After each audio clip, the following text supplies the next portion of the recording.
There is a force that never sleeps, never resists, never questions, always ready to obey the very first command you send to it, and yet for almost your entire life you have overlooked it. Not because you are unworthy of it, but because you have been made to believe it does not exist. And as a bitter irony of life, people roam the world searching for miracles, while the most sacred thing has always been hidden just behind the silence of their own consciousness. There is no distance between you and what you seek.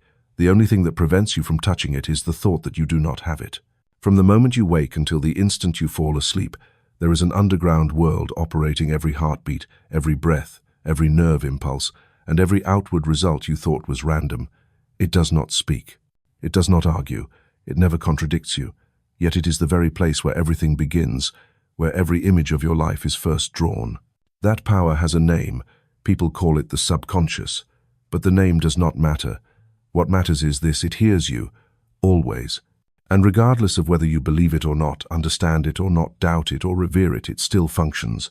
It records every signal you send through thoughts, words, emotions, and beliefs, then turns them into actual results. The problem is this: most people use that power unconsciously. They think whatever is familiar, repeat whatever is popular, feel whatever is chaotic, and believe whatever was passed down from others who themselves do not know why they believe it. And then when life becomes constricted, when limitations tighten around finances, health, relationships, or self-worth, they do not understand what is happening. They think they are victims of circumstances. But the truth is they are only living out the commands they themselves have silently programmed into their own minds. The subconscious is not a critic, it is a builder. It does not care whether you ask for something out of wisdom or foolishness, out of awareness or ignorance. It only cares about one thing: is this a signal repeated often enough with genuine emotion? If yes, it records it. If not, it ignores it. And then not long after, you find yourself living inside a house built from bricks named, "I always have bad luck, my body is weak, life is too hard, money is difficult to earn, I am not good enough, I probably can't." Not because you wanted it so, but because you unknowingly signed a contract with your subconscious using those very words. The remarkable thing is this power does not belong to anyone special. It does not favor the intelligent, does not choose the educated, does not lean toward the more virtuous. It operates by a law so fair it is absolute. Whoever uses it correctly receives the correct results. Whoever sows something reaps exactly that, not because of merit, not because of luck, simply because the law is in motion, like gravity, like electricity, like the steady beat of your heart that does not need you to remember it. That power is sleeping within you, not because it is tired, but because you have never called it awake. Not by effort or pleading, but by awareness. And awareness does not mean learning something new. It is the remembering that you are the one sending out the signal first. That no system out there is more powerful than the operating system running within your own mind. From childhood you learn to live by reaction. Face difficulties, react. Face failure, react. Face rejection, react. Face a world that does not go your way, react. And then you forgot the most important thing: everything reacts back to you, not the other way around. You are the one who transmits the signal first, and the subconscious is only answering you with absolute honesty. The outer world is nothing but the honest mirror of the inner world. This is not advice, nor is it a philosophy needing persuasion. This is a reality you can test right now in the simplest way. Change one thought, one word, one belief, and repeat it with sincerity as if it was something you have always known. You do not need to shout it, only make it clear enough. You do not need to beg, only understand that you are transmitting a new signal, and you are retraining the subconscious how to serve you. More precisely, you are reminding it of its most ancient memory, that it is meant to help you create, not imprison you in the past. It is time to awaken that power, not by lofty proclamations, but by new choices, intentional, consistent, and full of feeling. Because once you speak long enough, think deeply enough, and feel sincerely enough, the subconscious will record it.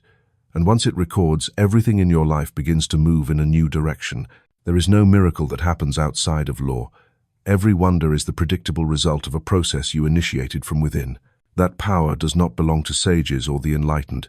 It belongs to anyone who knows how to use words as tools, thoughts as signals, and beliefs as the blueprint for the reality to come. If you are hearing these words, it may not be because you need to learn a new truth, but because you are ready to remember an ancient one, that everything you need to begin a new life has been within you from the very beginning. And that greatest power has always been there, waiting for someone to remember how to use it rightly at the right time and in the dignity they were born to live. It does not need proof. It only needs to be stirred. It is not found in mythology. It is found in the conscious repetition you begin today. Because from the moment you realize you are the programmer, nothing is impossible anymore. And every outcome ahead will no longer be the random luck of fate, but the precise response of a power that never sleeps, a power that has always been waiting for you to speak. You do not need to step into any holy site to encounter the sacred. You do not need to seek the high mountains, the desert, or a monastery. You do not need pure white garments or solemn rituals. For the most sacred place you can ever enter is the place where consciousness touches the deepest silence within you. And that temple is not somewhere out there. It is within you. For thousands of years, humanity has built external symbols of the sacred. Stone pillars, carved domes, prayers echoing in the smoke of incense and the sound of bells. But the more they adorned the outside world, the more they lost the perfect simplicity within. For nothing sacred has ever lived in bricks and stones. It lives in ideas, in presence, in the way you think, the way you feel, and the way you know how to be silent at the right moment. You carry within you a temple that no one can destroy. It needs no guards or fences. It is not bound by space, time, or religion. That temple takes the shape of your very consciousness, and the subconscious is the altar at its center. This temple does not demand perfection before you may enter. It only requires honesty, not with others but with yourself. For no word escapes the subconscious. No emotion passes unnoticed. No thought fails to be reflected back in some form in your life. This place does not judge, but neither does it excuse. It only mirrors with precision the essence of what you place upon your inner altar. Every thought you think is a prayer. Every belief you repeat is a ritual. Every image you hold in mind is an offering to the divine within. But unlike traditional rituals where you repeat inherited pleas, this inner temple listens to only one language, the true vibration that comes from your thoughts and feelings. If you quietly look back at the results you are living now, you will see clearly the signals you have sent. The health you possess is the response to the images of your body you have silently repeated. The relationships you experience are reflections of the beliefs you carry about your own worth. Your financial condition is the reply to the idea of lack or sufficiency you have nurtured inside all this time. And in all of this, the inner temple does not judge right or wrong. It only answers the commands you have repeated through your thoughts, words, and emotions, whether intentional or not. No guide is needed. No substitute is needed. No intermediary is needed. This temple requires no one to represent you in speaking with the sacred, for you are the one who designs that holy space. And you are the one who issues the command to build, to break, or to rebuild it in every moment. Imagine a world where every word you utter echoes in the cathedral of your subconscious, where every emotion you nurture is etched into each stone of your inner wall, where each time you choose fear over trust, you extinguish a candle, and each time you choose peace, you cleanse your altar, allowing light to shine once more. This temple does not need to be found. It only needs to be remembered. You once entered it as a child, believing everything you imagined was real. When you said you were a princess or a superhero, the inner universe listened, and you felt that power radiate. Then you grew up, and the voices outside began to drown out the voice within. You were taught to be realistic, to be reasonable, to live by standards, and little by little you moved the altar away from yourself. You began to search for the sacred where others told you it was, but you never found it because you had forgotten the way back. Now every sign is leading you back there, to the place where you need not explain yourself, need not prove yourself right, need not do anything more. Only enter quietly, and remember that you have never lost it. You only forgot. And that remembering requires no reason. It only requires a new choice, that from today you will begin to live as though that temple is present in every thought, every word, every way you treat yourself. And from the moment you choose to live that way, you step into a state that no one can ever take from you, the sacred state. Not because you have become great, but because you have stopped running from the very place of power that has been waiting for your return. And when you return, every prayer becomes silent, not because they are no longer needed, but because you have understood you are the prayer made manifest. And the temple is the consciousness whispering in every breath. No need to search further, no need to prove anything, only to clear away what is not true, and let the sacred breathe again through you, as it has always been waiting to do. There is a servant living with you, following you every second, every minute, every step, and yet you do not realize it. It demands no salary, takes no vacation, never complains. It does not judge you right or wrong, never opposes you even once. You may treat it poorly, speak to it with harsh words, feed it fear, doubt, weakness, or limitation, and still it serves you with absolute loyalty. That servant has a name, the subconscious. It does not wait for your recognition. It does not need you to understand its mechanism. It only waits for one thing, your command. And you are giving commands every day, every hour, every moment, in the words you say to yourself, in the way you think about your body, in the way you react to money, in the words you utter when faced with challenges, in the images you repeat about the future, and every instruction, whether optimistic or despairing, whether issued from awareness or from habit, is carried out by the subconscious without ever asking, "Are you sure?" Number. It does not ask again. It only receives orders, and it executes them. The subconscious does not reason, does not hypothesize, does not analyze with logic. It operates through repetition and emotion. Whatever is repeated often enough with strong feeling is regarded as truth, and that truth becomes the pattern governing the whole of external reality. Even if you say, "I am not worthy," just as a joke, if you repeat it long enough with even a hint of feeling and shame, the subconscious will take it as an order, and from then on it will construct scenarios that make you feel you are always missing something to truly be worthy. This servant has no moral filter. It does not know what is good or bad, helpful or harmful. It only knows you have spoken, "I serve." It does not consider whether you are highly educated or barely literate, wealthy or poor. It serves the one who knows nothing about it exactly the same as it serves the one who understands it well with the same loyalty. The only difference is this: those who understand it program it correctly.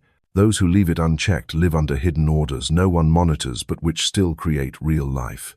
And so you find yourself repeating the same circle, trying hard, striving to change circumstances, learning new skills, applying new strategies, but results never pass a certain threshold. You cannot understand why what you long for does not arrive, even though your intellect feels ready. The answer lies here. The servant is still working, but under old orders, and you have never checked the content of those orders. They are not written on paper. They live in how you react to failure, in how you look in the mirror each morning, in how you answer one very simple question: what do I think about myself? And that answer is the dominant program. The subconscious is running every day, creating every circumstance, every result, every relationship, and every reaction you have to life. If that servant is holding the old blueprint, it will keep building the same rooms. If you once repeated, "I am not smart enough," it will lead you into situations where you feel inadequate. If you once believed money is hard to earn, it will cause you to miss opportunities others easily notice. If you once sighed, "Love is suffering," it will design scenarios for you to witness heartbreak, not because it hates you, but because you repeated that order too many times. No one is cursed. There are only commands repeated until they are mistaken for destiny. But that very fact is the opportunity. For if a wrong order can create chaos, then a right order repeated with feeling and belief can reset the whole of life. And when you know this, you are no longer someone struggling to change the outside world. You become the one standing at the center of the inner world, where every command is issued. You do not need to shout. You do not need to persuade anyone. You do not need to display anything outwardly to prove you are changing. You only need to speak long enough, true enough, consistent enough to that faithful servant, that from today we will work on new orders, that I am a person of worth, I am trustworthy, I am healthy, I am complete. I live as one who has the power to choose, and I choose joy, peace, creativity, and abundance. And then, like a clock wound with new tension, that servant will run according to the new cycle. It does not need your explanation. It only requires that you do not break the loop, that you do not send the old orders each time your mood dips, that you know how to keep silent at the right time and continue sending the right signal even if no result has appeared yet. The subconscious does not work by schedule, it works by repeated signal. And it requires a master who is consistent, not easily swayed by circumstances, not impatiently forcing what has not yet appeared, not fearful when evidence is not yet sufficient. For it does not need you to prove anything. It only needs you to give the right order and then sustain that signal with behavior, emotion, and belief. Everything else it will accomplish on its own. The most faithful servant you will ever have is not someone out there. It is the deepest part of you, the part that listens to every word you say, every image you repeat, every feeling you allow to linger. And the most important question is not, "Can I change?" but "What orders am I giving my faithful servant right now?" The ambitious do not stumble because of a lack of effort. They stumble because their effort is placed in the wrong place.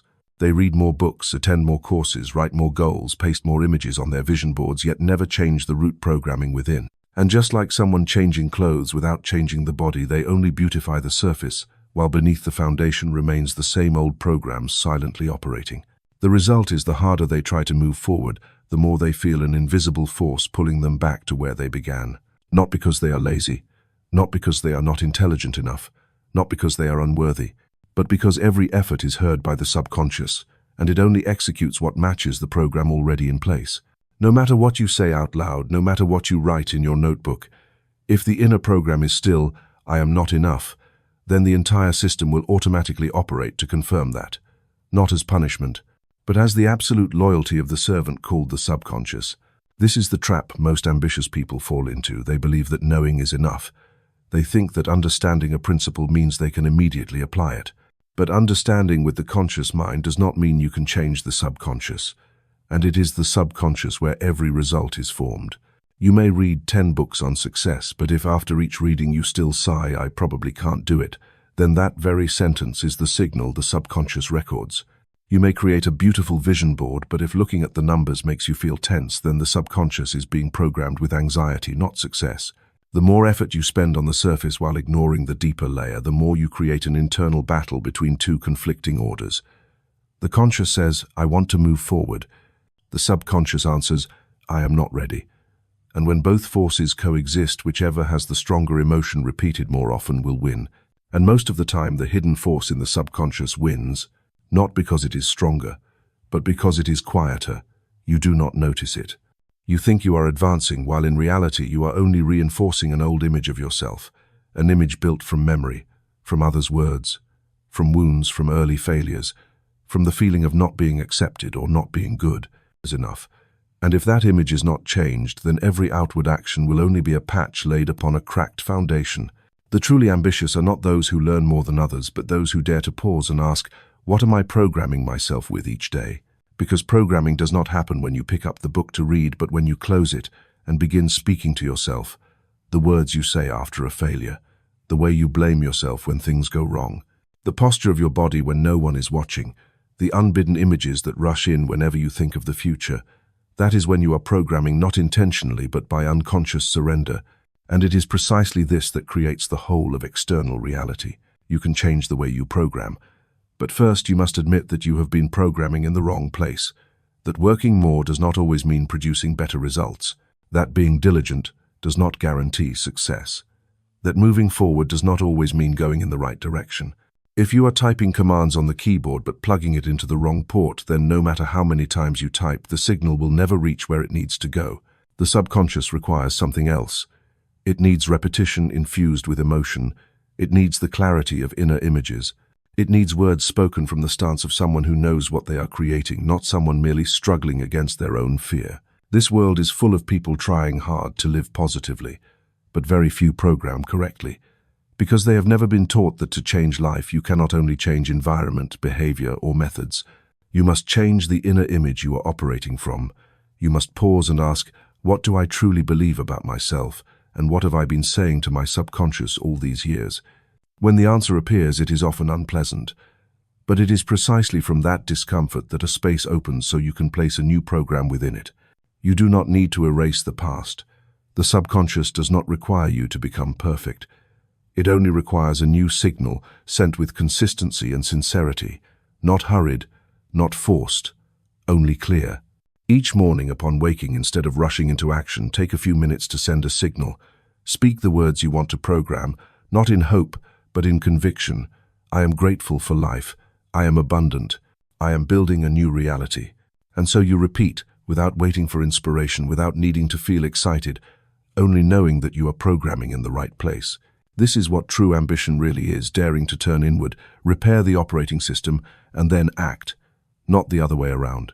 And when you set the right command at the right time in the right way, every action afterward carries the power of a current connected to the correct source. You are no longer pulled back by an invisible resistance. Everything becomes lighter, clearer, more natural, because the faithful servant within has heard the new order. And once it begins to act, the outside world will no longer dare to turn its back on you. You can change careers, change where you live, change relationships, even change the way you speak and dress, but if you do not change the inner image you hold of yourself, everything will eventually return to the same old path. Because the subconscious does not act on what you want, it acts on what you believe. And what you most deeply believe is the invisible shadow you carry, your self-image. It is not the face in the mirror. It is not your age, not the achievements you have had, not the reputation others know about you. The self-image is a kind of blueprint, silent yet omnipotent, directing every reaction, decision, limitation, and even the dreams you dare or do not dare to touch. Every person lives out a script they did not write by hand, but by that image. The subconscious does not argue with you about who you are. It simply takes the picture you provide and builds a reality that matches it perfectly. If you believe you are unlucky, it will rearrange circumstances so that bad luck continues to appear. If you think you are not good at communicating, it will steer your emotions so that you stumble at just the right moment, forget words in crucial places, and thus confirm the original belief. If you always carry the image of someone who struggles, the subconscious will quietly reject all easy paths and guide you into the very circumstances where you must strain to survive. You are not limited by the world. You are limited by the image you feed into the subconscious. And the striking thing is that image is rarely created by you consciously. It is often formed from careless words, from childhood memories, from wounds that have not yet healed, or from the gaze of someone who once looked at you as if you were not enough. And then you held onto it as a personal truth, until that very truth became the only map you followed throughout your life. No grand declarations are needed. It is enough that you silently believe, I am not chosen. I was not born for that. I am not the kind of person who can succeed quickly, and the subconscious will act like a loyal machine executing every command you never realized you gave. The self-image is the mold into which everything in your life must be poured. You cannot rise above that mold. You can only change life when you change the mold.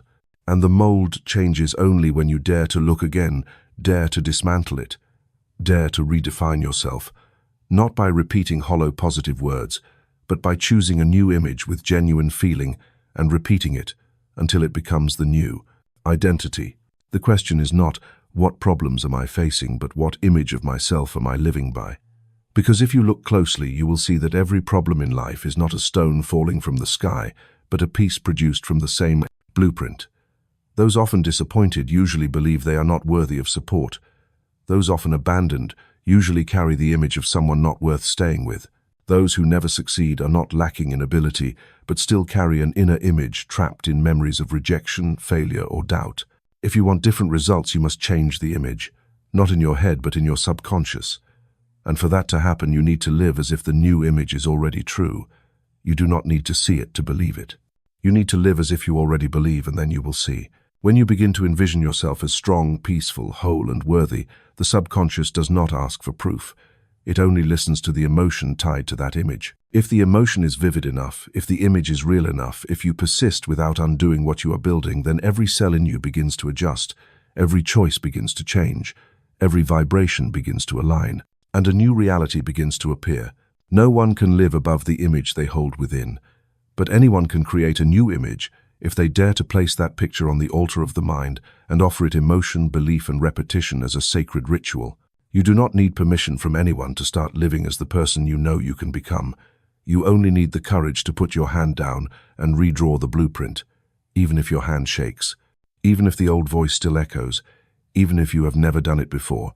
Just draw, one stroke each day, one statement each morning, one feeling each night.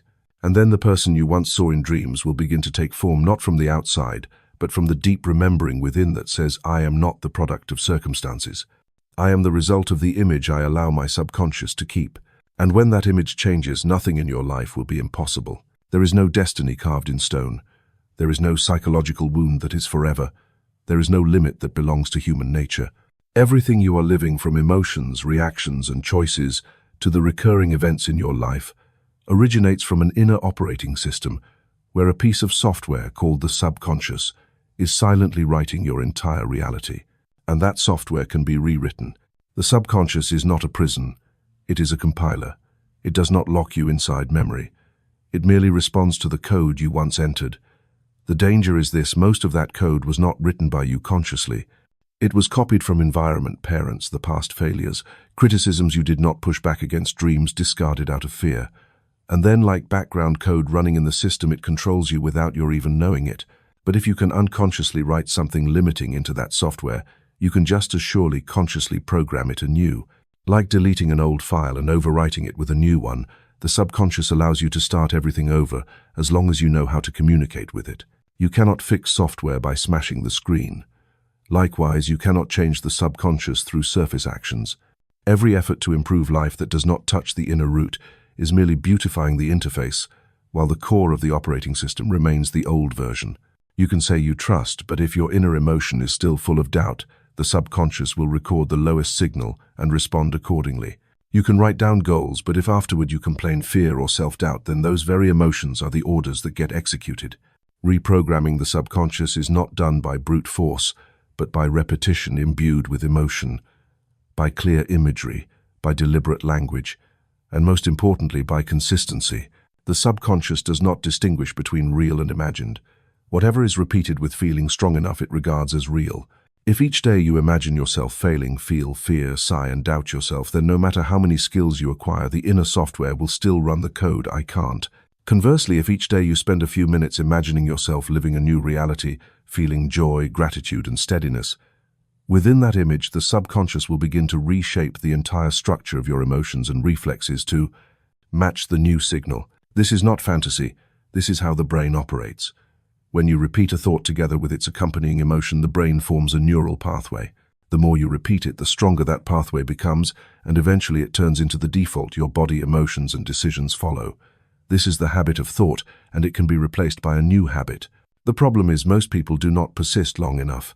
They speak the new thing, imagine the new thing for a few days, and when results have not yet arrived, they return to the old program and the loop repeats. The subconscious does not respond to schedules. It responds to the stability of the signal. The more you waver, the slower it island. The more consistent you are, the faster it island, not because it is testing you, but because that is how it confirms which command is real. You do not need to say too much, only enough. You do not need to strain to be positive, only be honest and clear. I choose to live in abundance. I am being healed. I am worthy of love. These seemingly simple sentences, if sent with genuine feeling at golden times, such as before sleep or right upon waking, can become new code line by line, overwriting the old program.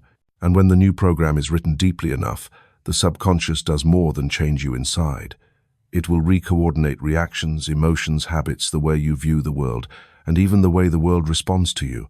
For it is not only inner software, it is a bridge between you and every external vibration. And when you change the inner frequency, you draw in corresponding experiences. No one is born with perfect software.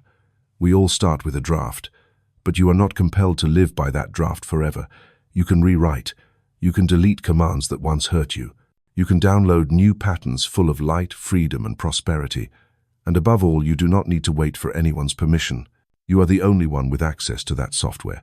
The only one who can sit down, open it up, read through each old line of code, and begin to rewrite with the consistency of someone who knows, I no longer live by what others once said about me. I live by what I choose to believe about myself. From that moment, the software begins to change, and when the software changes, the entire operating system of your life can no longer remain the same. No one lives without sowing. Whether you are aware or not, whether you believe or deny, whether you act with intention or merely passively react to life, you are still sowing.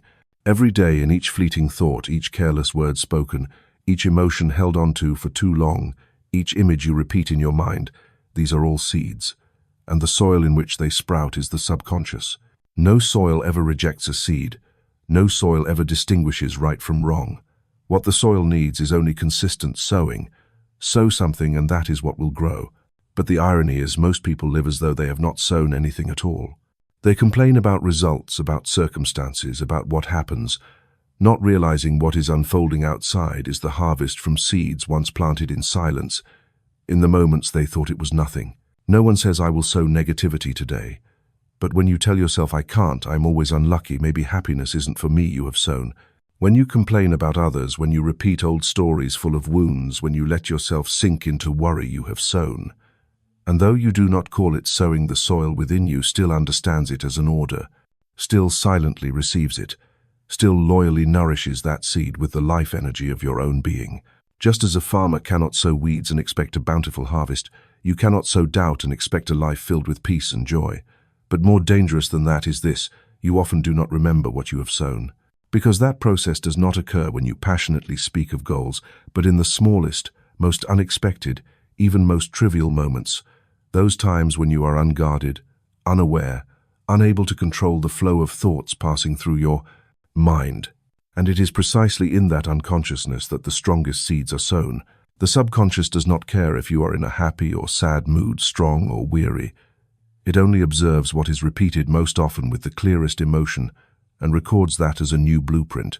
A negative sentence repeated 10 times carries more power than a positive affirmation you utter once with reluctance, because emotion is the water that nourishes. And the subconscious does not choose seeds by reason but by the current of emotion you release. Try pausing to look back on the day that just passed. What did you think when no one was watching? What did you say in the moments you thought were harmless? What did you feel each time you faced something that did not go your way? All of these, no matter how small, are seeds planted in your own soil. The difference between the awakened and those living in repetition is not in outer actions. It is here the awakened know what they are sowing. They do not let their mouths speak one thing, their hearts feel another, then complain when they reap bitter fruit. They consciously choose seeds. They are not perfect, but they are aware. They watch their thoughts as a gardener watches each seed before placing it into the soil, because they know every thought is a seed, and every seed will sprout if repeated long enough. Therefore, living with awareness is not living in tension, tightly controlling everything. It is living as a wise gardener, knowing what to keep, what to discard, knowing when to remain silent, when to speak, knowing how to water healthy ideas with patience, and knowing how not to nourish negative emotions by refusing to repeat them in the mind. Someone who has not understood this principle may still say, "I love myself for a few minutes each day," but afterward blame themselves 100 times for small mistakes. And then they wonder why self-love does not bloom. The answer does not lie in their lack of effort, but in the fact that they sowed too many wrong seeds without realizing it. Like someone standing in a barren field unable to remember what they once planted there. You cannot stop seeds from sprouting, but you can absolutely choose the seeds again. And the moment you know what you are sowing, you are already different from most of the world. You no longer live in blindness. You become a creator not because you control everything, but because you have awakened to a great truth. Everything you think, say, feel, and imagine is code being written into the living software within. And that software builds every experience you call your life. No seed is ever lost. There are only seeds waiting for the moment to emerge. Be careful, be conscious, be gentle yet persistent. And if you have sown something unhelpful, do not fear. Sow again. Sow stronger. Sow more. Sow with a new love, a new trust, a clearer awareness. And then you will see the soil has never once rejected you. It has only been waiting for you to know what you are doing. For everyone is sowing, but only the awakened are sowing what they truly want. It is not thought but emotion that is the signal most clearly heard by the subconscious. You may speak hundreds of positive affirmations each day, but if inside you are full of worry, doubt, or emptiness, those words will pass like wind skimming across the surface of a lake, leaving no ripple in the depths within. Because the subconscious is not convinced by words but by vibration. And vibration is emotion. Emotion is not something to be avoided. It is not the result but the beginning. It does not come after you have the outcome. It is the first signal that shapes the outcome. Emotion is the original language the subconscious understands. It is the first frequency broadcast that the universe responds to. It is the switch that activates the entire creative process within you. When you speak an affirmation with belief and joy, you are turning on the switch. But if you speak that same affirmation with doubt, the switch turns off.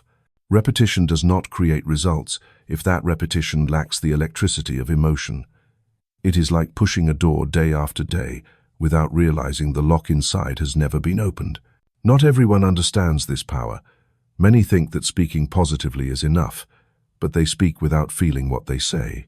They imagine that reading a passage about wealth will help them attract money, but after reading they still sigh with a sense of lack. And then they conclude that the law of attraction doesn't work when the problem is not the law but the emotion they released. Because the truth is, emotion always works whether you use it rightly or wrongly. If you feel gratitude, the subconscious understands that you are living in abundance, and it will adjust your vibration to attract more experiences of the same kind. If you feel fear, the subconscious understands that you need warning, and it will seek to recreate more of what makes you afraid. The subconscious does not judge, it does not censor, it does not protect you from wrong emotions, it only executes commands, and emotion is the clearest command you ever send. You cannot hide emotion from the subconscious. Even if you smile outwardly, if inside you contract with anxiety, the subconscious still hears that sigh. Conversely, if you are silent with no fancy words, but your heart stirs with subtle joy and deep peace, that alone is enough. Because emotion does not need to be loud, it only needs to be real. So why do many people struggle to feel the emotion they want? Because they have lived too long in reaction mode instead of creation mode. They wait for external circumstances to change before allowing themselves to feel happy. They wait until they receive what they desire before daring to believe they are worthy. But this is the paradox of creation. You must feel before you see. You must vibrate before you materialize. You must live as though what you desire is already real, not because you are fooling yourself, but because you know that emotion is the strongest invitation to what you are awaiting. When you imagine yourself successful and let your body actually tremble with that feeling, you are sending waves to the subconscious and to the universe. When you close your eyes and feel deep gratitude for what has not yet come, but you know is on its way, you have opened a new channel of reception. You have turned on the switch. It does not need to be an intense emotion. It only needs to be a true one. A small but clear feeling repeated consistently is stronger than a fleeting burst of excitement. What matters is the alignment between words, imagined images, and inner emotion. When these three match, the creative process begins. The subconscious does not require you to be cheerful all day, but it does require you to be consistent. You may feel sad, you may feel tired, but if each day you take a small amount of time, even just a few minutes, to return to the emotional state you wish to sow, your entire inner system will gradually realign. Just as flowing water eventually wears away stone, repeated emotion reshapes the software. You are not limited by circumstances. You are only limited by the emotions you allow yourself to live in for too long, and you have every right to choose again. Choose the vibration of love instead of the reaction of anger. Choose the feeling of abundance instead of the default of lack. Choose the state of trust instead of the pattern of doubt. No one forces you to live in old emotions. No one forbids you from feeling better even when nothing outside has changed yet. Because you do not need to wait for the world to turn before initiating the creative process. You only need to feel what you want to live. Repeat it in silence with the quiet warmth of trust in your heart, and then let the rest unfold in the most wondrous way. For once the emotional switch is turned on, the whole system begins to operate. And from that moment you are no longer a dreamer. You have stepped into the role of creator, not through outer action but through inner vibration. No one is born a victim, but many grow up believing they are powerless before life. They think fate is predetermined, circumstances are unchangeable, and what happens to them is because of others, because of society, because of destiny. They live in a passive state, reacting instead of acting, enduring instead of choosing, waiting instead of designing. But the point is not that they are weak, but that they were never taught they have the right to rewrite the source code of their lives. They were never given a simple truth: you are not a victim, you are a programmer. Not in some abstract sense, but literally you program your subconscious every day with the thoughts, emotions, words, and images you hold in your mind. And that subconscious listens, remembers, and then transforms whatever you repeat into external reality. Like someone holding a brush, you choose the color, the strokes, the composition. But instead of painting on paper, you are painting the life you will live. Shifting from the role of victim to that of programmer is not a single leap. It is a journey requiring awareness, courage, and persistence, because the first thing you must do is refuse the old role, no longer calling yourself the wounded one, no longer living in the memory of mistakes, no longer seeking sympathy by retelling the terrible things that happened, not denying the past, but no longer letting it be the axis of your present identity. Because if you keep repeating the old story, the subconscious will think that is what you want to continue living. The new programmer does not need to deny pain, but they do not repeat it as part of their identity. They acknowledge it, learn from it, then rewrite, because every old program can be overwritten with a new code. And that code begins with a truth: I no longer react by default. I choose again how to respond. I am no longer the product of what has happened. I am the creator of what is coming. The first key in this journey is realizing the power of choice. Not everything that happens to you is created by you, but how you respond to it is entirely your choice. When you choose forgiveness, you are reprogramming emotion. When you choose trust instead of doubt, you are reprogramming belief. When you choose to repeat a positive image instead of the old negative one, you are reprogramming your habit of thought. From there, everything begins to change. The programmer does not ask, why is this happening to me? They ask, what am I unconsciously programming that makes this repeat? Not to assign blame, but to reclaim adjustment. They do not say, I am this way because my parents were that way. They say, my parents are where I came from, not where I must remain. Not to deny origins, but to affirm a new direction. And living with that spirit, they no longer wait for the outside world to change. They begin from within. Each morning they rewrite their thoughts. Each evening they review their emotions, not extreme, not perfectionist, but alert, because they know the subconscious does not need too many words. It only needs a clear signal and consistent repetition of that signal. Every affirmation you speak, if coupled with emotion and belief, becomes a new line of code. Every small action you choose today, even without immediate results, is silently redirecting the software within. From the position of victim, where you feel controlled by everything around you, you begin moving toward the center of your own power, quietly, without needing to prove anything. But you know you are rewriting the inner structure. You are mastering the source code. You no longer let the old operating system run unchecked, because from today you are no longer living by a pre-installed program. You are living by the version you choose. And perhaps no one will see the change overnight. But you know, you feel it, because inside you are no longer dragged by circumstance. You are gradually becoming the one who rewrites its flow. That is true freedom. Not freedom in results, but freedom in how you create results. And the miracle is this: when you pause, look back, and begin living as a programmer instead of a victim, everything around you begins to respond differently. New opportunities appear. Old relationships shift. Negative patterns start to crack.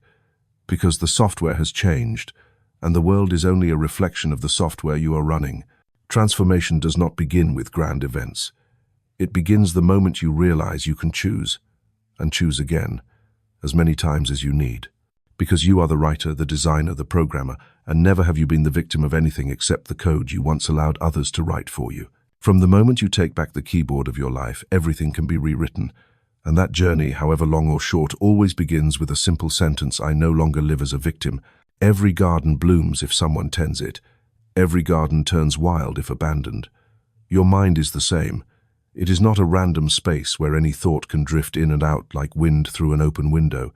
It is sacred ground where invisible seeds become the shape of your life. But sadly, too many people leave their minds untended. They allow negative thoughts to enter and stay. They do not filter what they hear, what they say, what they think. And then they are surprised when one day that garden holds nothing but weeds and tangles. The awakened gardener is not someone who is always cheerful, nor someone who never feels sadness. They are the one who clearly knows what should be planted and what must not be allowed to grow in the sanctuary of the inner self. They do not fight the world. They do not shut their ears to information, but they know how to filter. They do not swallow every word spoken by others. Do not believe every thought passing through the mind. Do not allow every emotion to come and take over the whole landscape of the soul. They garden, they guard. Each morning the awakened gardener begins with a silent question: what will I plant today? No need for fancy words. Sometimes just a small gratitude, a quiet sense of peace, an inner image of what they are moving toward.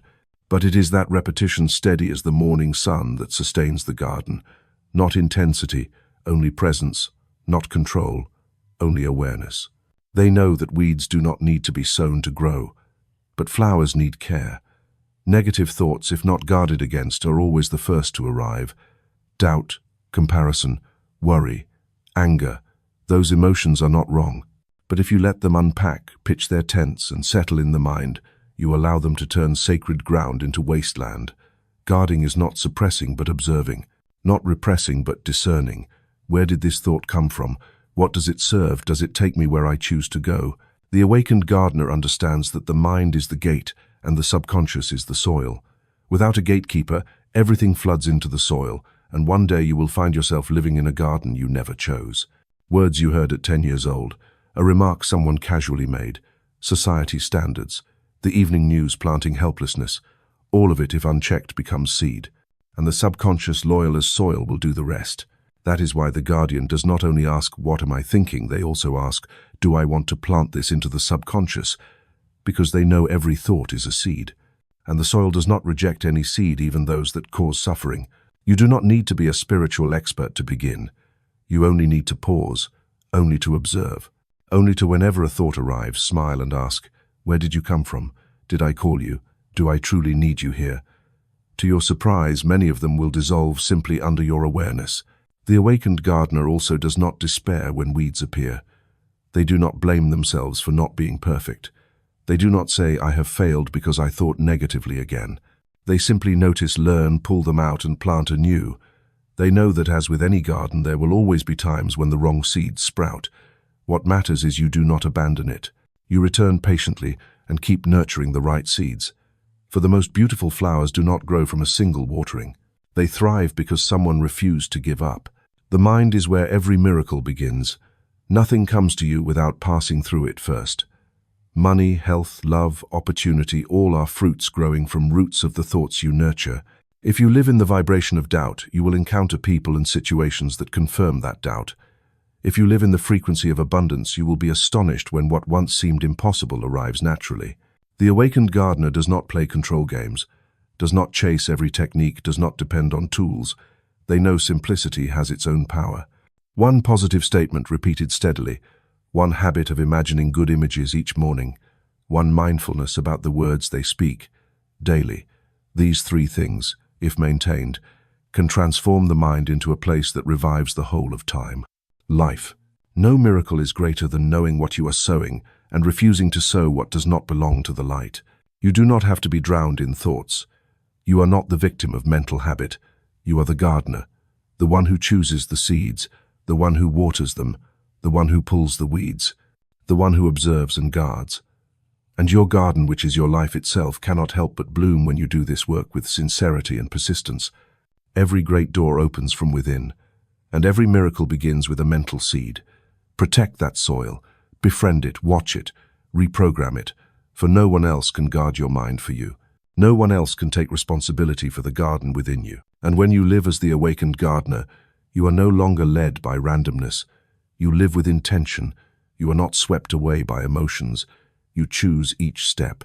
And then one day, not far from now, when you look back, you will realize your life. Every detail, every person, every opportunity has begun to reflect precisely the garden you have quietly nurtured each day when no one was watching. Because the inner always precedes the outer, and the awakened gardener always reaps what they have sown with a steadfast heart. There is a period of time each day that most people take lightly, even ignore completely, while those who understand the depths of consciousness regard it as the most sacred hour. It is not when you are working with passion, nor when you are meditating in silence. It is the moment just before you drift into sleep, because the instant between waking and sleeping is the golden door. A door that leads directly into the subconscious, the place that records, processes, and constructs your entire reality. Whoever steps through that door with intention does not simply sleep, but rewrites the future. Sleep is not just a state of rest. It is the crucial phase where the conscious mind gradually retreats, allowing the subconscious to take the stage. In that delicate intersection between the two states, every thought, image, and emotion repeated will enter the core software, where no boundary exists between real and imagined, between past and present. There, everything you plant will be received as a spiritual command, and it will begin to operate silently as you fall into dreams. Those unaware of this power often let themselves drift into sleep, filled with worries, anxieties, negative news streams, or repeated stories of what has gone wrong. They do not know that the final thoughts of the day are the strongest seeds planted in the mind, because at that time the protective layer of reason has weakened, and the soil beneath is fully open. If you let sleep take you in exhaustion, haunted by fears or resentment, that is the last signal you send to the subconscious. And then you wonder why the next morning you wake to the same old day, the same old self, the same old mood. By contrast, those who know how to use this moment as a sacred ritual begin to prepare for sleep as though entering a temple. No complex ceremony is required, only a few minutes of stillness, a single image held in the mind, a good feeling stirred in the heart, a gentle affirmation, sincere and full of love. These things may seem small, but they are the final code you upload into the operating system of the subconscious before surrendering to dreams. Imagine you are standing before a door leading to the deepest level of yourself. You may send into it a curse or a blessing. You may write a new chapter or repeat the old one. You may bring in the image of a better, more peaceful, more open you, or you may allow worry to gnaw at your mind. The choice is always yours, and it begins in the few minutes before your eyes close. The awakened choose to sow what they truly want to see grow. They do not just recite a few positive phrases mechanically. They feel every word. They envision their face while living the life of their dreams. They imagine what has not yet happened as if it were happening now.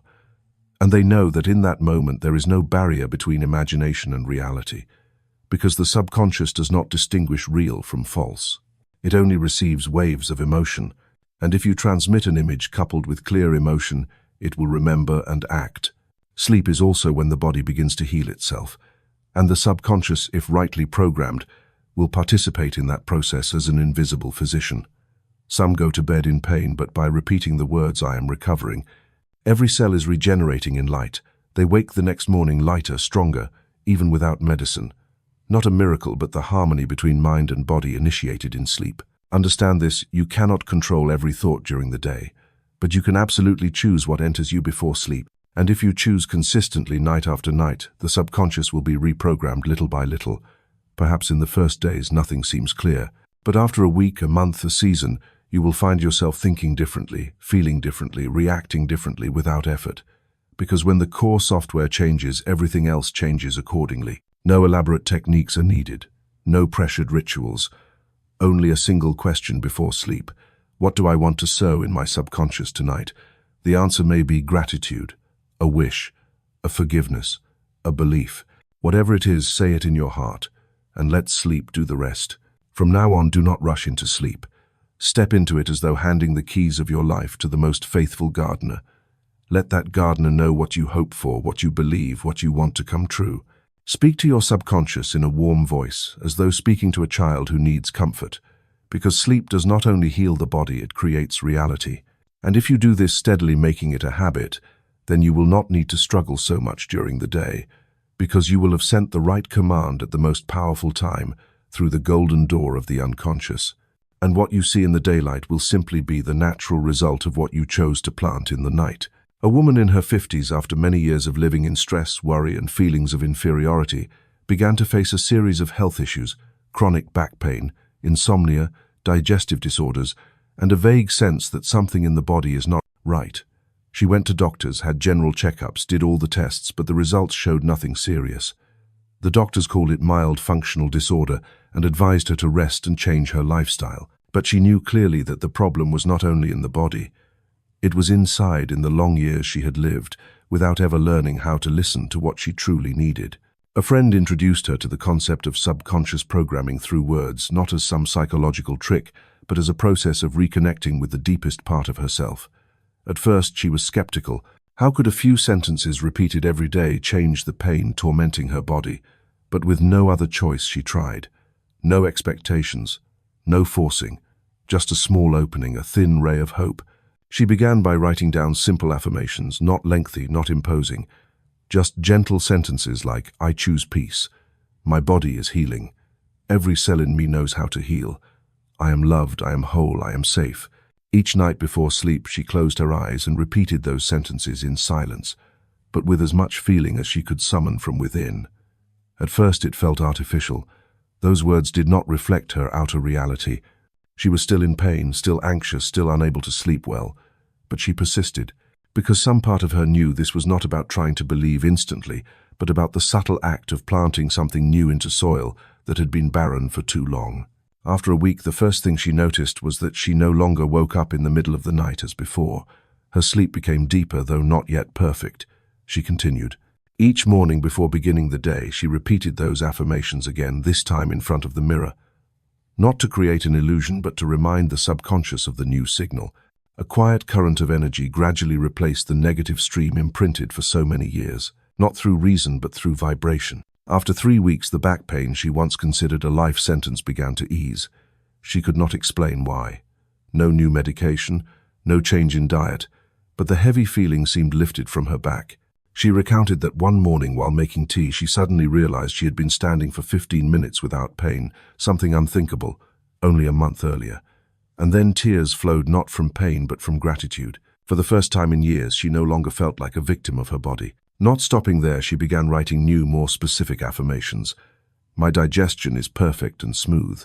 My sleep is deep, full, and restorative. Every cell in me works in harmony. My body is a wonderful companion. Day by day, with each sentence, she was not just programming, but also feeling a deeper shift. One morning, she no longer needed coffee to feel awake. One evening, she laughed to herself while listening to her favorite song she had long been afraid to play. There were no dramatic turning points, no overnight miracles, but the change was real, deep, and lasting. After 3 months, she returned to the hospital for a checkup. The results were completely normal. No signs of inflammation, no abnormal indexes. But more important was this. She no longer went to the doctor out of fear, but out of love for herself. She no longer slept from exhaustion, but because she knew it was the time for her body to recover. She no longer repeated positive words as an obligation, but as a gentle ritual because they had become her new rhythm of breath.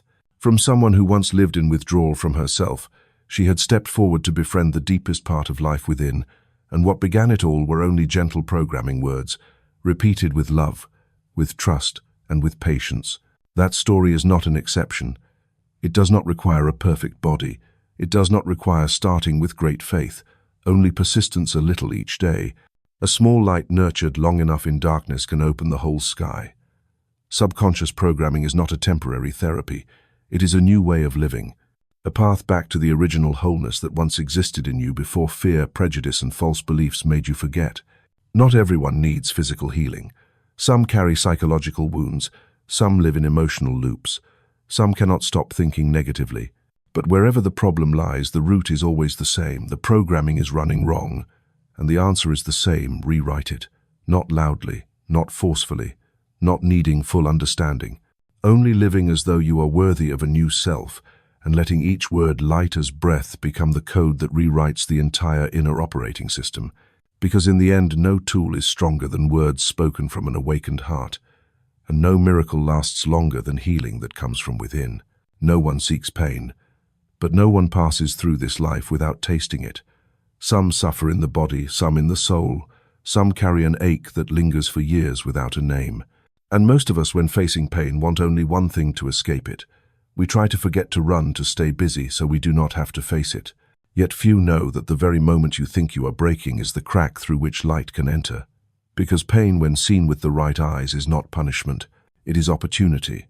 It is the place where the subconscious opens widest. It is the time when the most powerful reprogramming in your life can happen. For when you are still stable and comfortable, the subconscious is usually closed, running on its old tracks. But when you fall into pain, whether through a mental shock or a great loss, that defense system collapses. Reason no longer stands guard.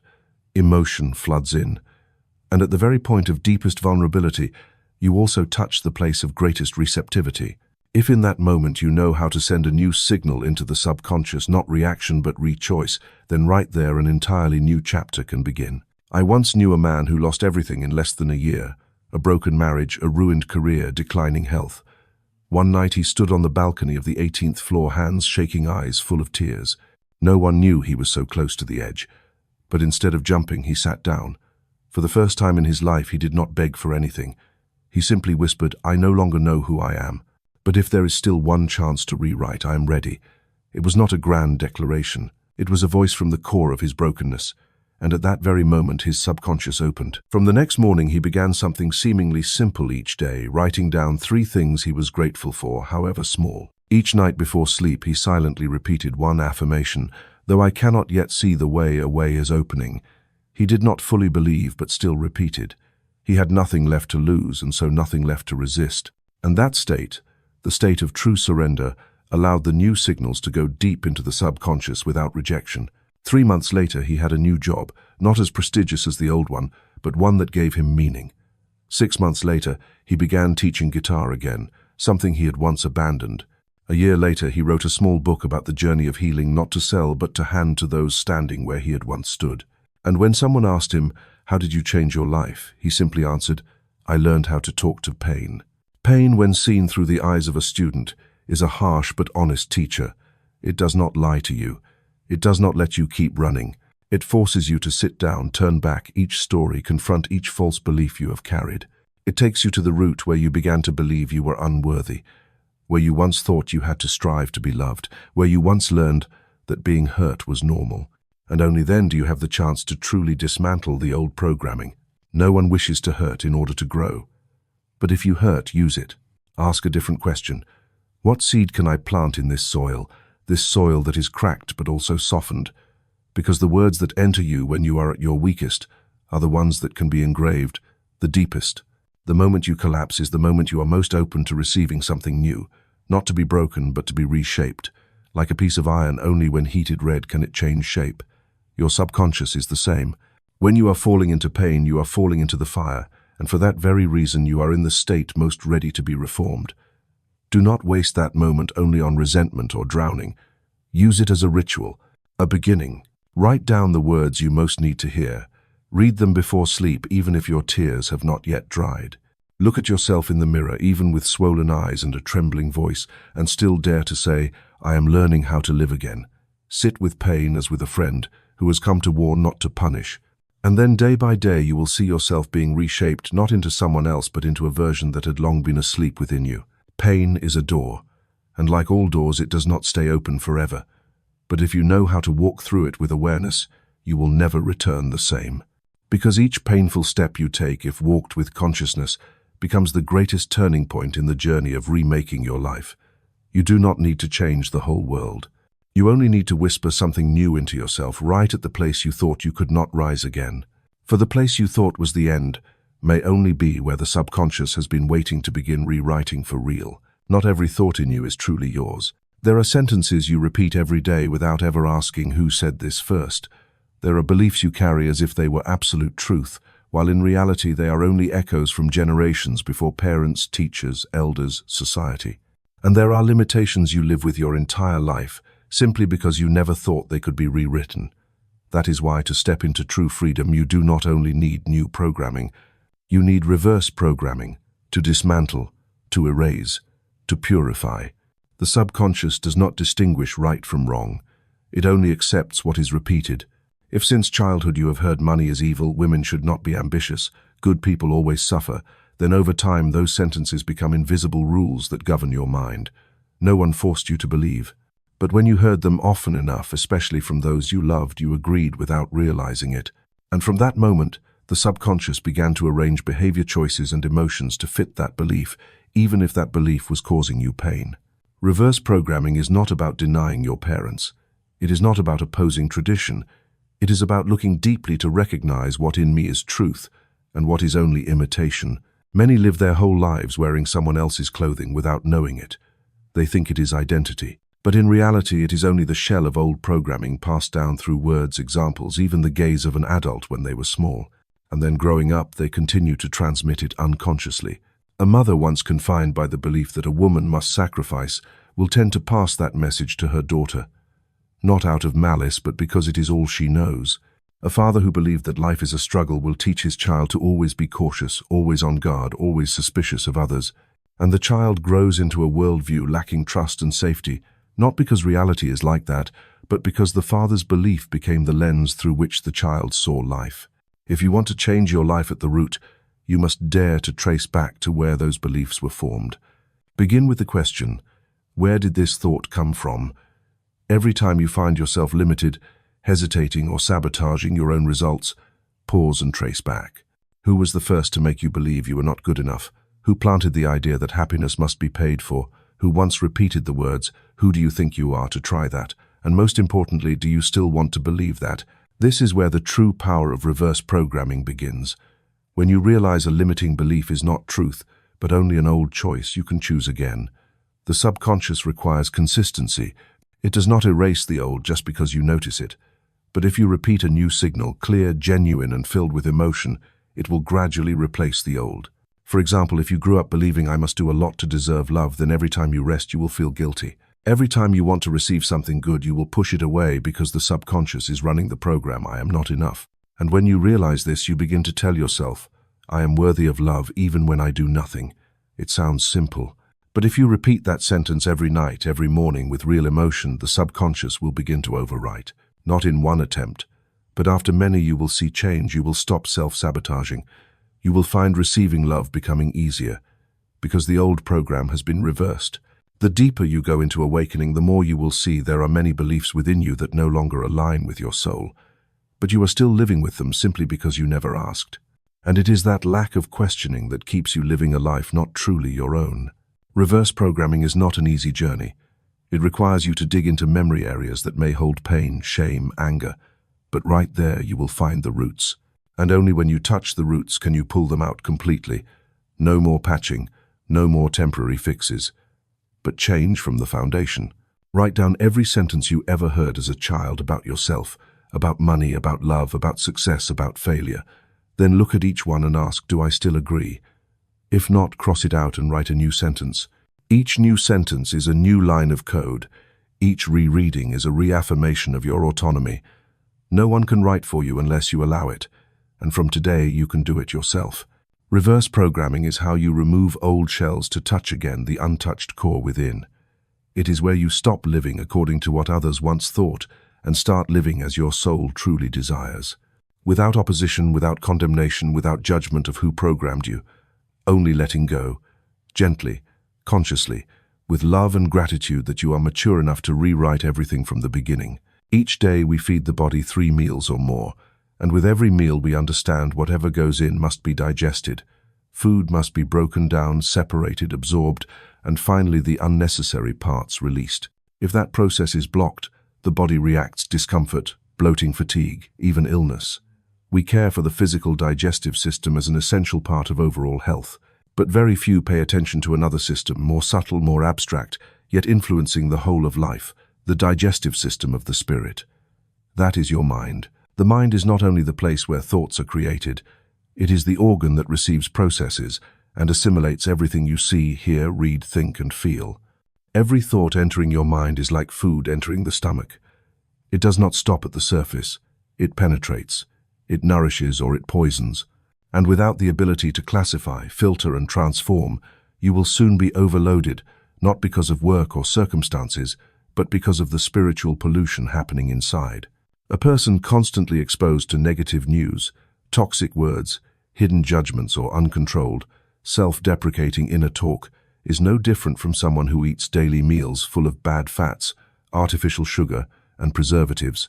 At first, nothing seems obvious, but after months, years, the results show as unstable moods, poor concentration, disordered sleep, emotional swings, and a severely weakened ability to make decisions. Your mind needs to digest thoughts every day.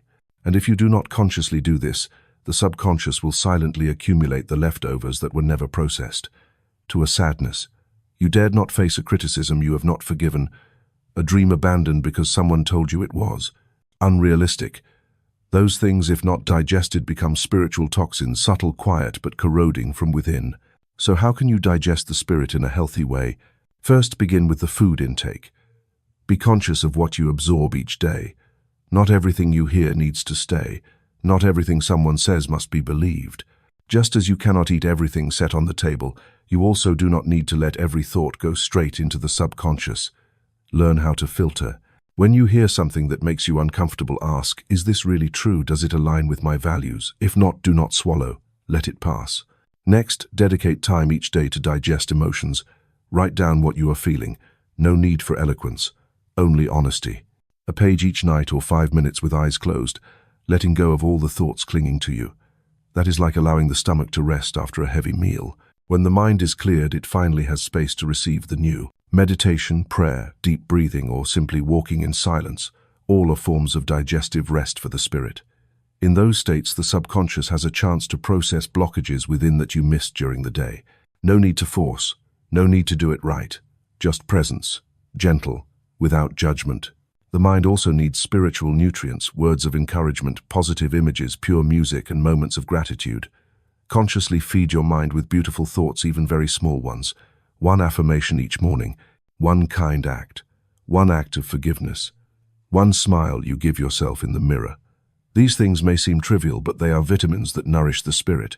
And just as the body needs elimination, the mind also needs release. Learn to forgive, not to ease others, but so you do not carry extra weight. Learn to close the past, not to deny it, but because you choose to live fully in the present. Old stories, if chewed over and over, are no different from spoiled food.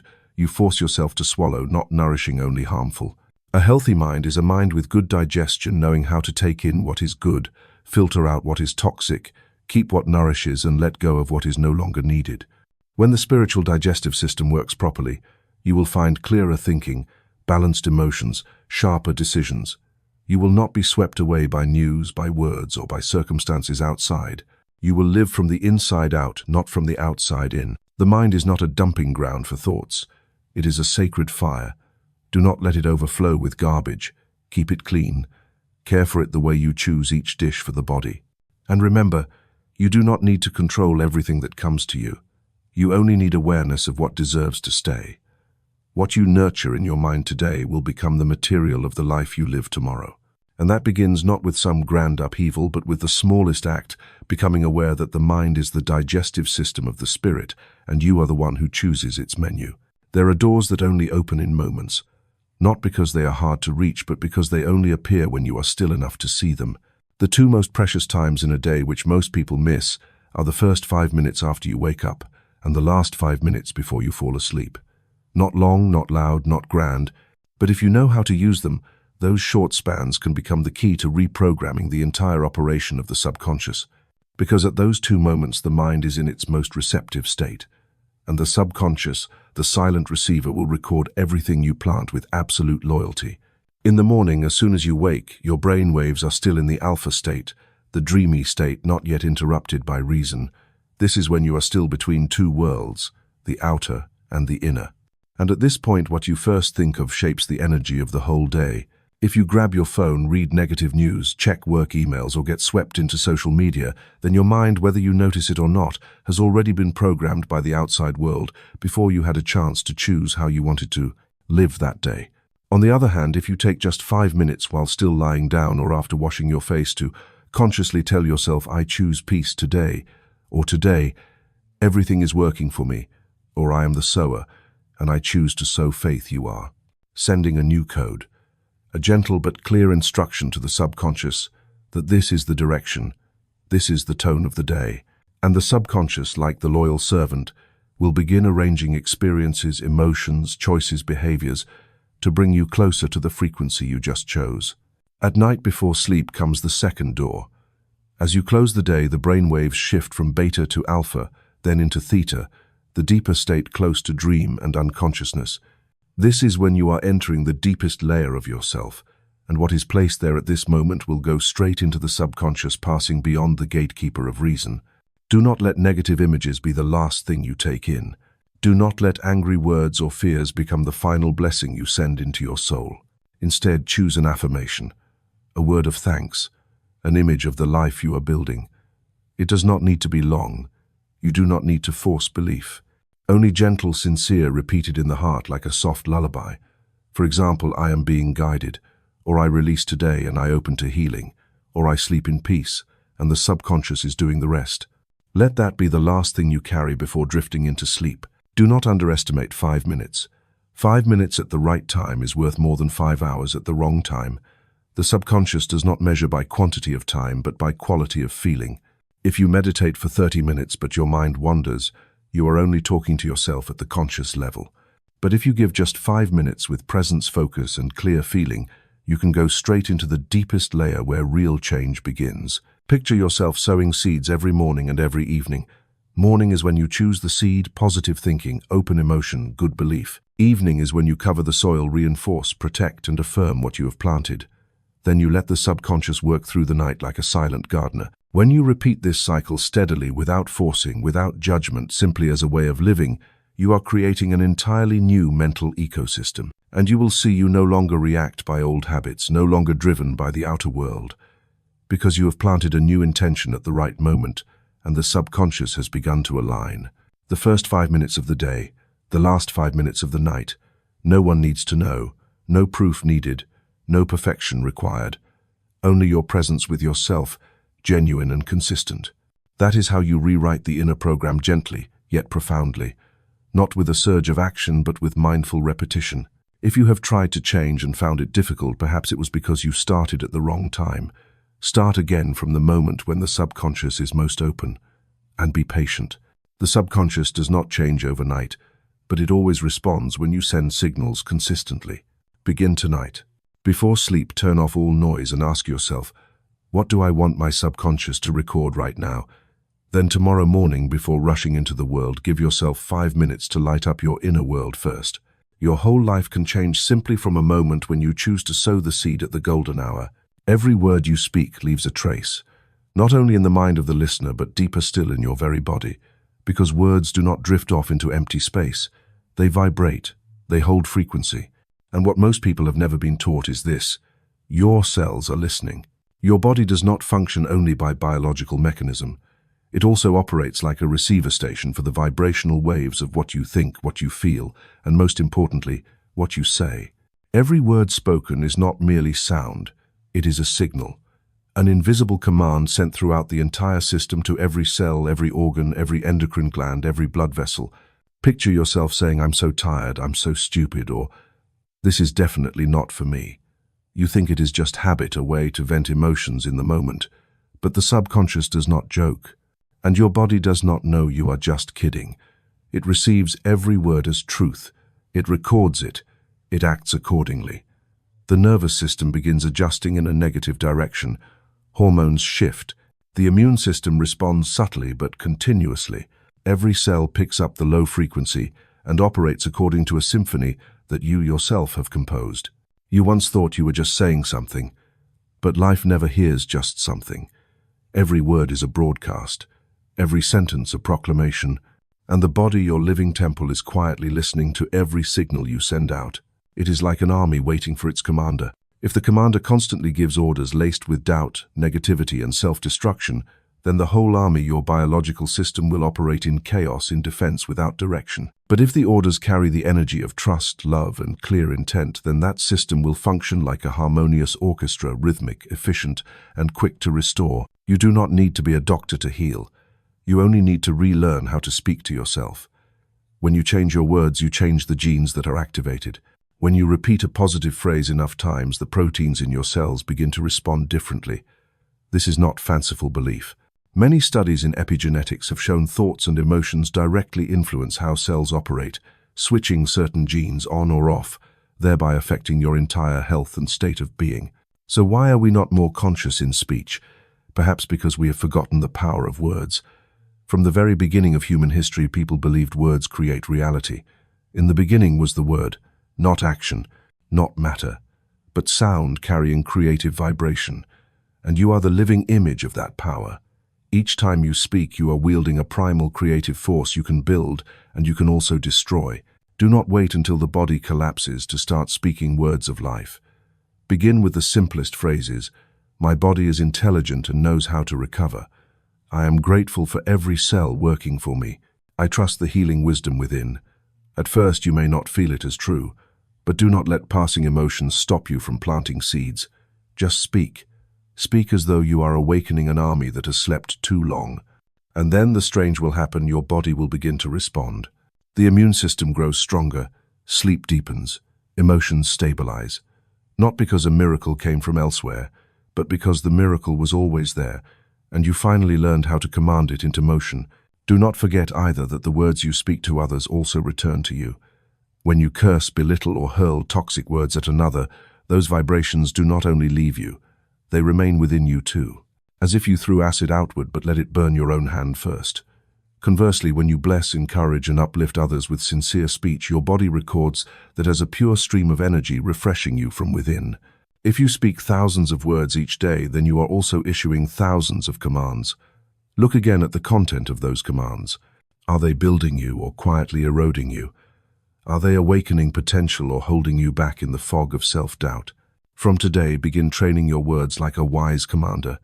Speak to your body as you would to the one you love most. Speak to yourself as though you are training a magnificent system waiting to be activated. Do not let your words be ruled by random emotions. Let your emotions be lifted by intentional words. Because every word you speak, whether careless or deliberate, is a command to your cells. And your cells do not resist you, they always obey. The only question is, what orders are you giving? Imagine your body not as a machine of flesh and bone, but as a living river flowing, listening and remembering. For the truth is, more than 70% of your body is water. And water does not exist only to sustain life. Water records. Water responds. Water feels. The famous experiment by Dr. Masaru Emoto shook both the scientific and spiritual worlds when it revealed that water molecules change shape depending on the frequency of words, music, and thoughts they encounter.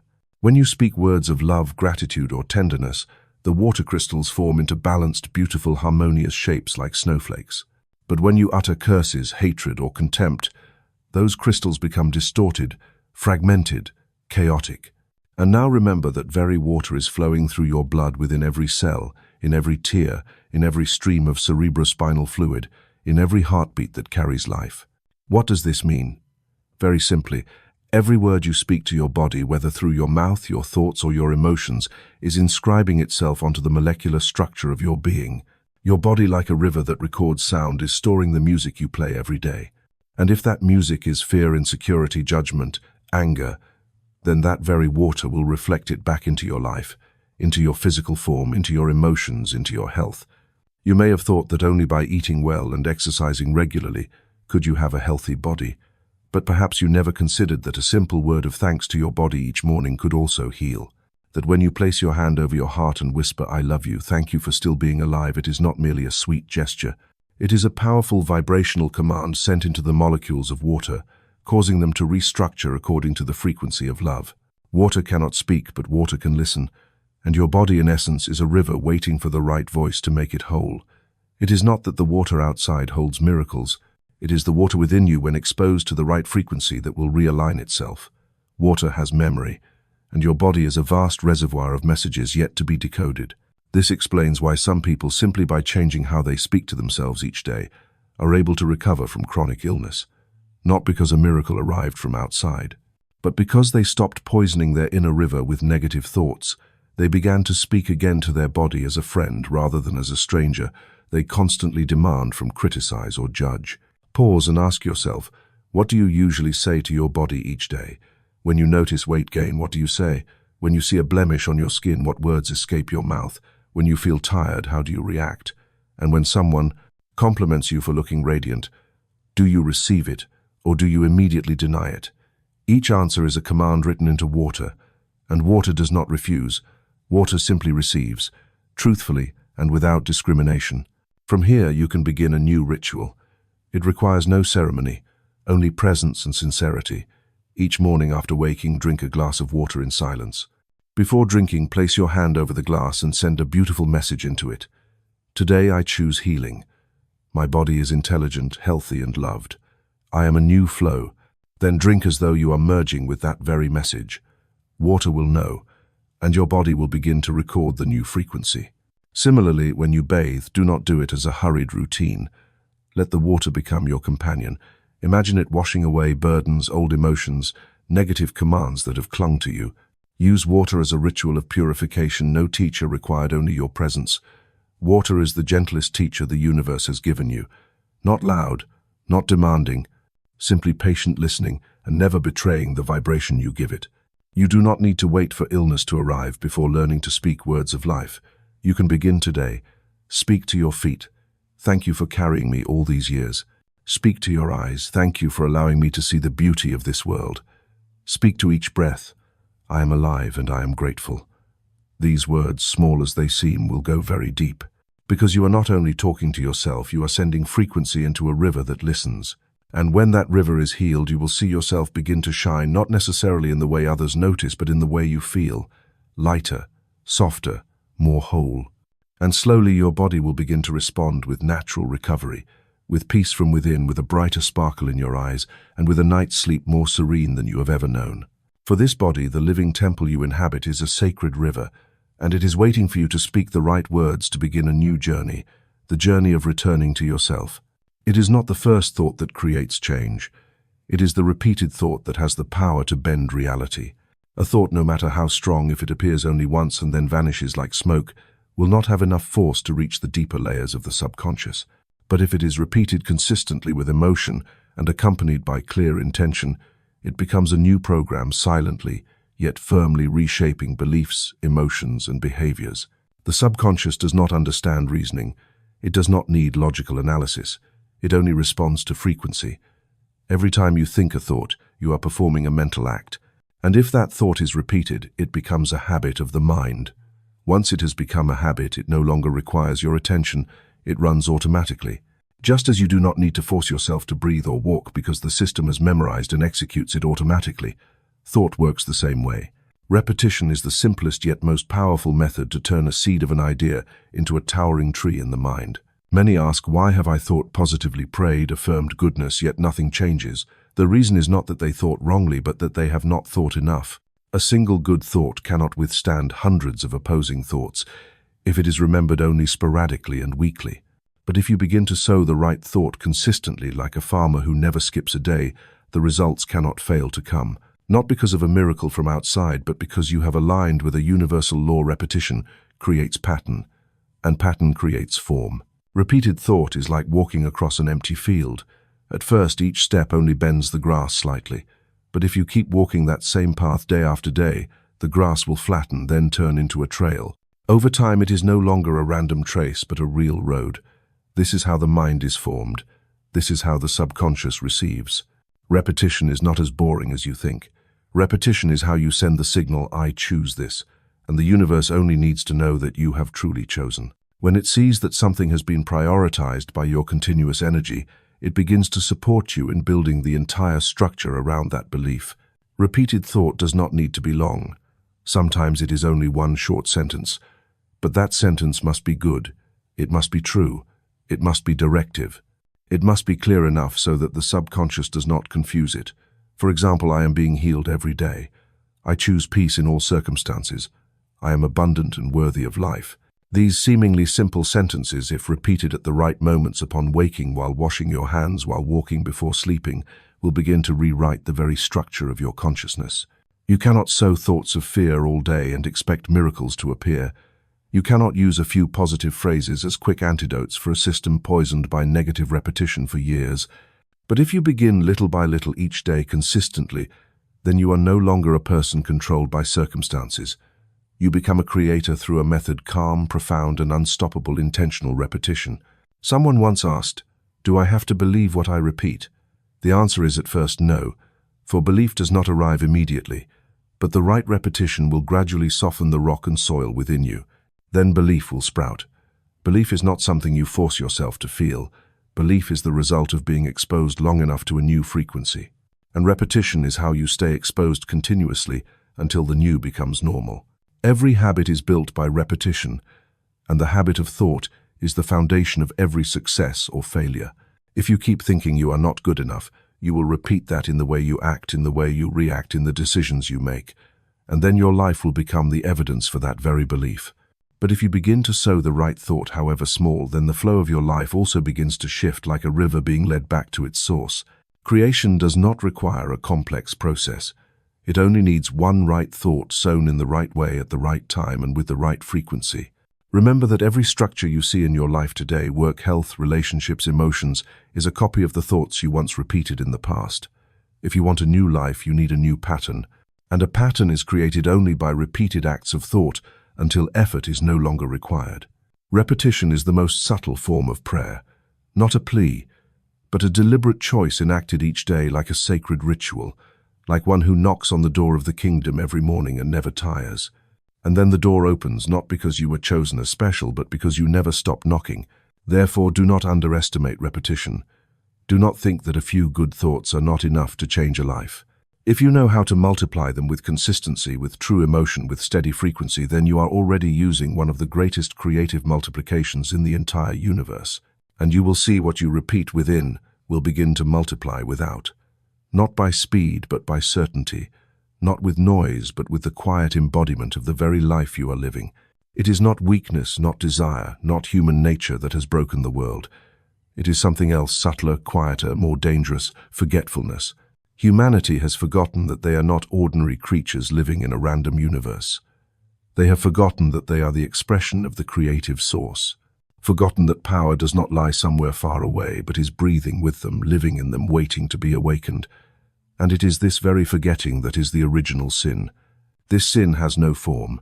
It does not appear in outward behavior.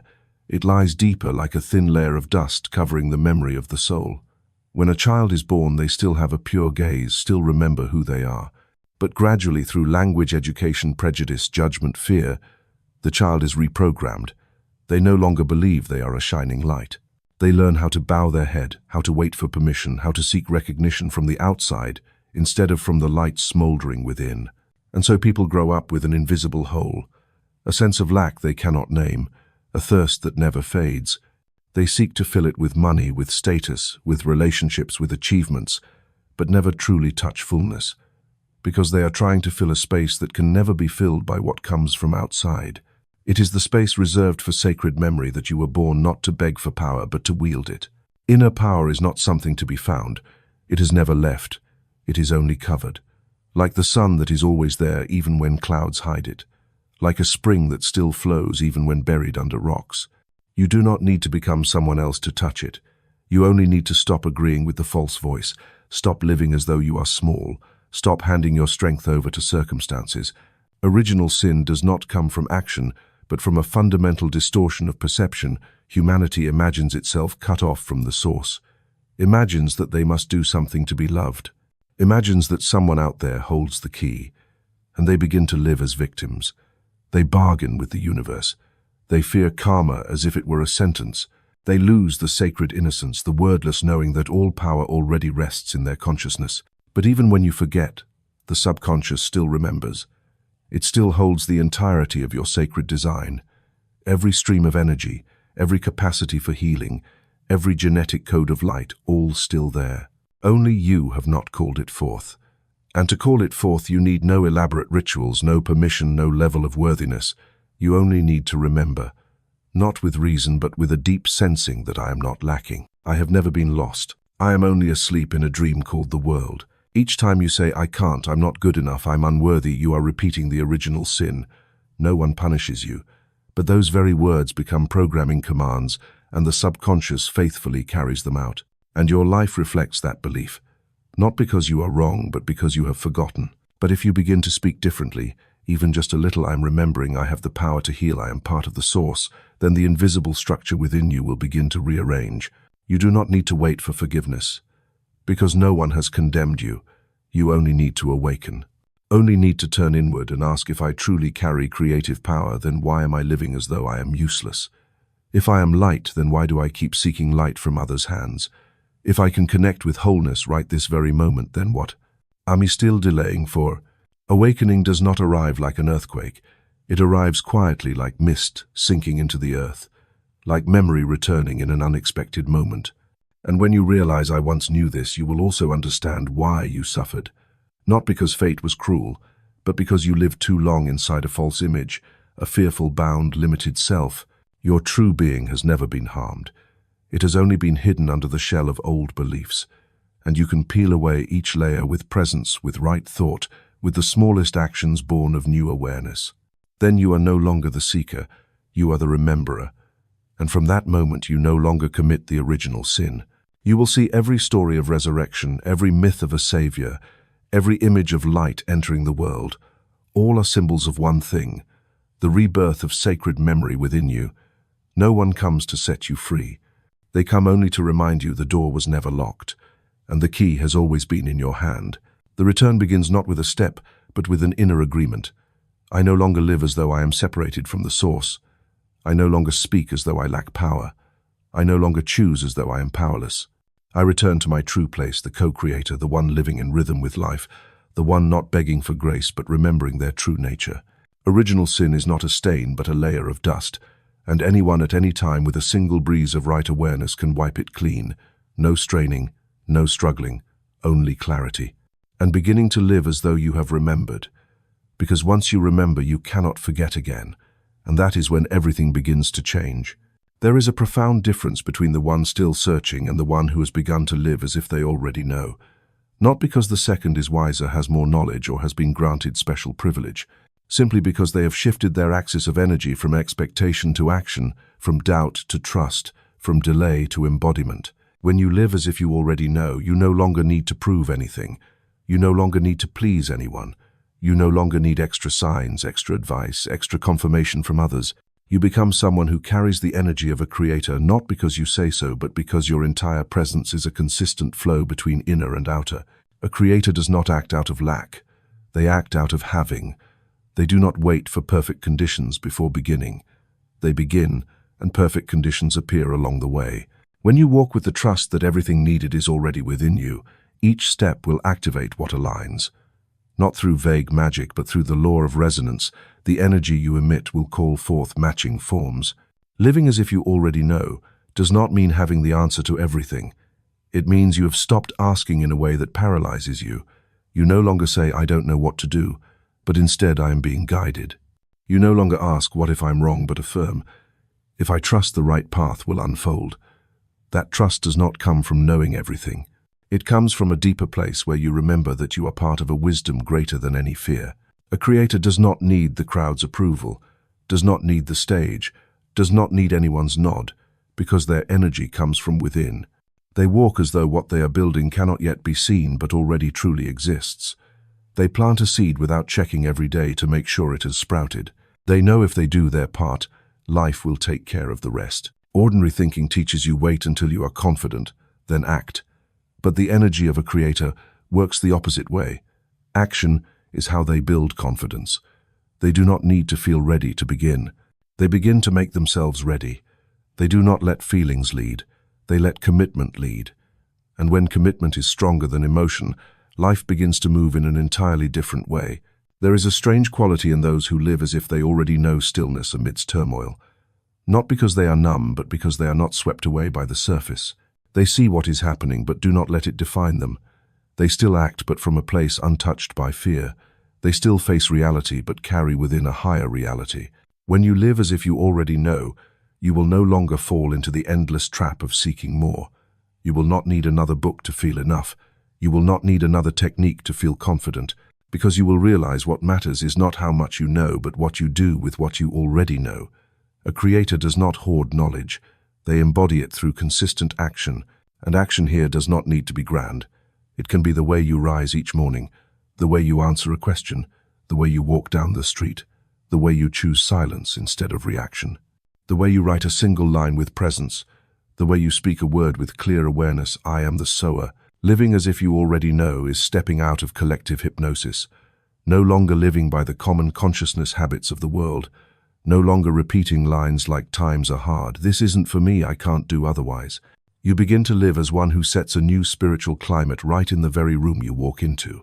And then something strange happens. Others begin to sense that energy from you. They don't know why, but they feel safe, uplifted, inspired, not because you try to influence them, but because you are radiating the frequency of one who no longer seeks outside, one who no longer repeats the old words of the collective, one who has remembered and is living from that memory every day. You may stumble, you may be doubted, criticized, or even feel lonely, but once you have touched your true energy, you cannot go back to living as before.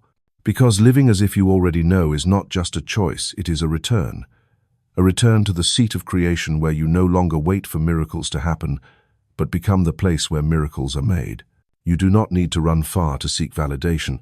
You only need to turn inward, stand firmly where you are, and begin to live as if you have always known that you are the flow of creation, the silent heir to a kingdom unseen by eyes, the bearer of a light that cannot be extinguished.